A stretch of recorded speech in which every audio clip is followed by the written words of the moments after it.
Good morning, காலை வணக்கம். Wales academy charitable ட்ரஸ்ட்டில் உங்கள் எல்லாரையும் வரவேற்பது உங்கள் விஜய் நம்பியார், வேல்ஸ் அகாடமியோட ஃபவுண்டர். தொடர்ந்து நம்ம காலையில் 5 to 10 minutes mind renewal message சொல்கிறோம். இது மைண்ட் ரெனியூவல் ப்ரோக்ராம்லேருந்து வருது. மைண்ட் ரெனியூவல் ப்ரோக்ராம் 20 வருஷம் ரிசர்ச் இருந்து 25 வருஷம் எக்ஸ்பீரியன்ஸ் வந்து வருது. இதை தொடர்ந்து கேளுங்கள், நிச்சயமாக வெற்றி வாழ்க்கை உங்களை காத்து கொண்டிருக்கிறது. தொடர்ந்து கேட்க வேண்டும், ஆழமாக கவனமாக கேட்க வேண்டும். ஏனென்றால் நிச்சயமாக வெற்றி, உங்கள் வாழ்க்கையில் வெற்றி பெறுவீர்கள் என்ற அர்த்தம் என்று சொன்னால் அதற்கு அர்த்தம் பெரிய யுத்தம் ஒன்று உள்ளது என்ற அர்த்தம் இல்லையா? எல்லாமே வெற்றின்னு எப்படி வரும்? இன்னொருத்தர் தோற்றா தானே உங்களுக்கு வெற்றி வரும். அப்போ இந்த தோக்கிற கட்சி யார் அது தெரியணும்ல. இப்போது இந்த உலகத்தில் நிறைய யுத்தம் நடக்குதுங்க, பயங்கரமாக யுத்தம் நடக்குது. ஓகேங்களா? அங்கங்கே யுத்தம் நடக்குது. நேட்டோ ரஷ்யாவை அடிச்சிட்ருக்கிறான், இஸ்ரேல் காசாவை அடிச்சிட்ருக்கிறான், எல்லாம் அம்மாஸ் அடிச்சிட்ருக்கிறான், அப்படி இப்படின்னு ஏதோ சொல்லிட்டு இருக்கிறாங்க. நிச்சயமாக ஒரு பெரிய யுத்தம் World War 3 வந்து நிற்க போகுது. நிச்சயமாக அது பெரிய யுத்தம். அதை பற்றியெல்லாம் யாருக்கும் கவலை கிடையாது, அது வேறு விஷயம். அது ஏன்னா நடந்துட்டு போட்டோம், நம்ம பார்க்கலாம். நம்ம பாட்டு சாம்பார் சாப்பிட்டுட்டு நம்ம பாட்டுக்கு பூஜை பண்ணிக்கிட்டு நம்ம பாட்டுக்கு ப்ரோக்ராம் பண்ணிக்கிட்டு இருக்கலாம் அப்படின்னு நினைக்கிறீங்க. இல்லை, பயங்கரமான ஒரு யுத்தம், பயங்கரமான ஒரு விஷயங்கள்லாம் நடக்க போகுது. அதை பற்றி கவலை இல்லாதவர்கள் நிச்சயமாக கடவுளை தெரியாதவர்கள் என்ற அர்த்தம். கடவுளை தெரியாதவங்க மட்டும்தான் அப்படி வாழ்வாங்க. நீங்கள் ஒன்றும் பாருங்கள், எதை பற்றியும் யார் வராமல் கூலாக வாழ்ந்து ஏதோ வாழ்ந்துட்டு போகலாம். இந்த வாழ்க்கையில் எப்படியோ வாழ்ந்துட்டு சாப்பிட்டுட்டு நல்லா ஏப்பம் விட்டுட்டு நிம்மதியாக இருந்துட்டு ஒரு கல்யாணம் பண்ணி வச்சுட்டு பிள்ளைங்கள் 2 பிள்ளைங்களுக்கு கல்யாணம் பண்ணி வச்சுட்டு போயிட்டே இருப்போம் அப்படின்னு நினைக்கிறாங்க. எங்கே போகிறீங்க அது தெரியாது. அதான் பெரிய விஷயம் பாருங்கள். யாருமே அது கேட்கவும் மாட்டாங்க. கல்யாணம் பண்ணிக்கிட்டு நான் போயிட்டே இருப்பேன். எங்கே போவீங்க? எங்கே போகிறீங்க? யோசித்து பாருங்கள்.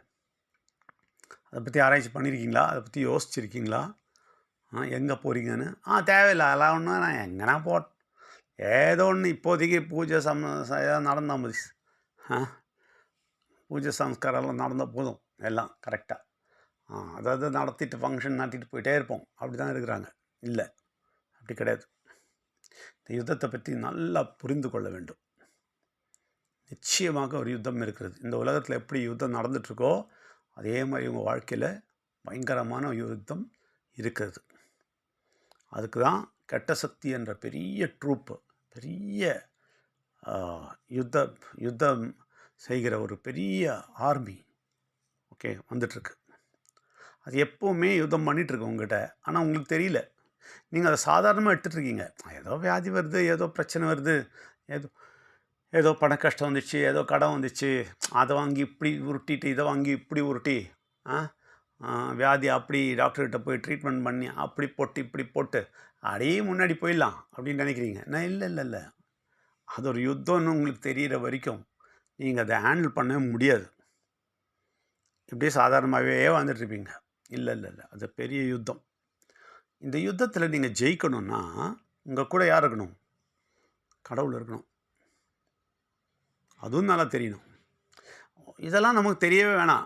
ஏதோ கடவுள் சாமி கும்பிட்டு போட்டால் போதும். இல்லை, அவர் யுத்தத்தில் நம்ம கூட நிற்கிறவர்.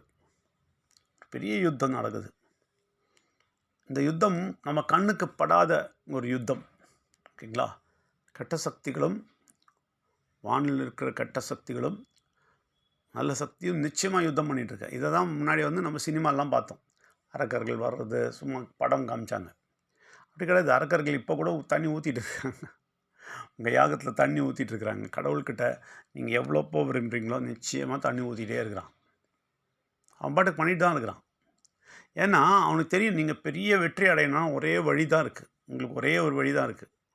இதெல்லாம் ஜெயிச்சு கெட்ட சக்தியை ஜெயிச்சு வெற்றி அடையணும்னா ஒரே வழி தான் இருக்குது.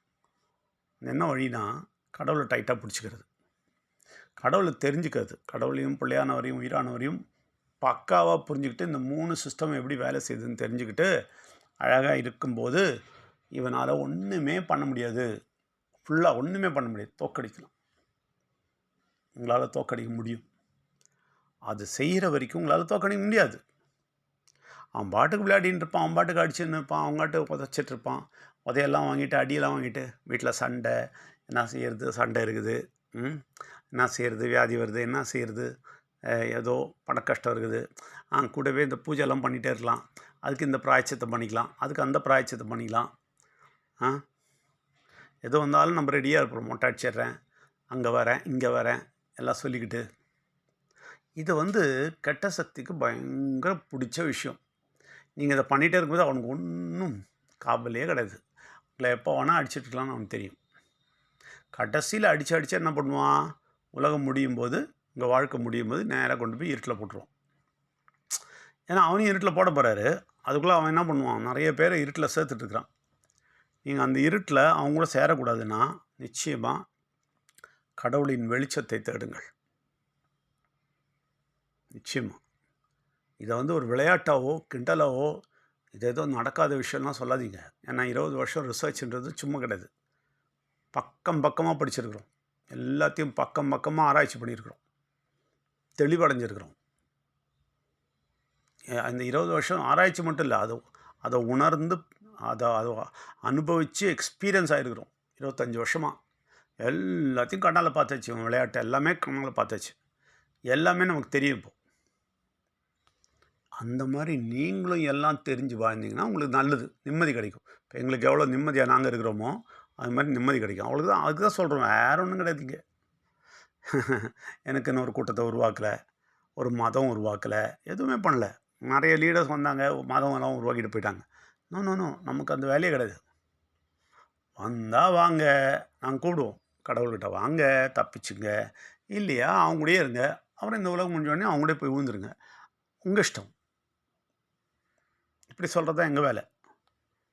புரியுதுங்களா? வரலன்னா ஓகே பாய், வந்தானா ஓகே கட்டி அணைச்சி வாங்க, இன்னும் நல்லா புரிஞ்சுக்கங்கன்னு சொல்லிக் கொடுப்போம். அதனால் இதை தெரிந்து கொள்ளுங்கள், நிச்சயமாக உங்களை காப்பாற்றிக் கொள்ளுங்கள். எல்லாரையும் வரவேற்கிறோம். நன்றி, வணக்கம்.